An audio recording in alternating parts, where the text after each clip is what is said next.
Sometimes you need to build a form or a survey on the go. And today we're comparing two approaches that allow you to build a form or a survey while you're on your mobile device. So on the one hand, we have Google Forms, and on the other hand, we have Weavely.ai. Both tools can be used completely for free without any limits on the usage. And so we're really going to figure out which one is the quickest and the most user-friendly to get started with. In both cases, we're going to keep things very simple. We're building a contact form asking for somebody's name, email address, and how they heard about us with a checkbox with multiple options.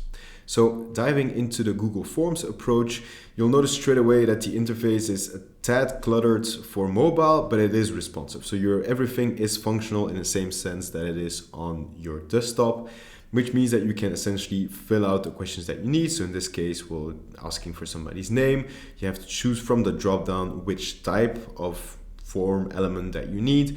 And then in the case, for example, of the checkboxes, you can then add the options as you go. So all of this is quite some manual work, but the interface is available on mobile and it's actually doable to build this out.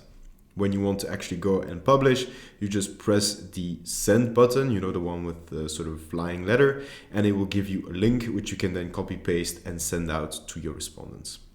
When it comes to visualizing your results, you go to the results or the responses tab and you get an overview of what your people responded, but you also get some charts and graphs so that you can sort of comprehend it and visualize how your respondents have answered. So all in all, it's definitely doable, but it's not the most user-friendly. Then again, Google Forms, very well-known platform, and most of you probably have already used it in the past. So Weavely.ai is a radically different approach. The idea here is that you build and you tweak your form entirely by just talking or prompting the AI.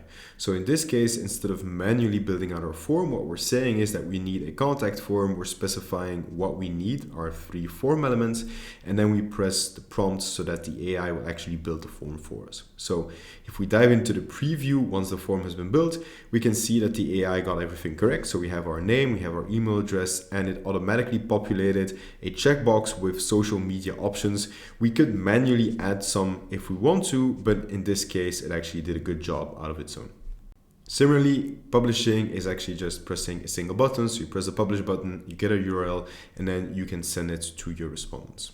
And looking at the actual responses, Weavely allows you to look at the individual responses through a table view, but in the same sense that Google Forms does, it provides you an overview of, in general, how your respondents have answered using different types of charts and graphs depending on the form element. So I would say that in general, Weavely.ai is a better option if you're on the go on mobile. Of course, I'm not entirely honest, given that it's the tool that I'm building, but clearly you can see that 1, it's a lot faster, and that 2, the interface has been tweaked so that it's optimal used on mobile. Weavely is also entirely free to use, so you get unlimited forms and unlimited responses. In the free tier, you only get a powered by Weavely badge, but then again, if you're in a real hurry, that probably won't matter that much.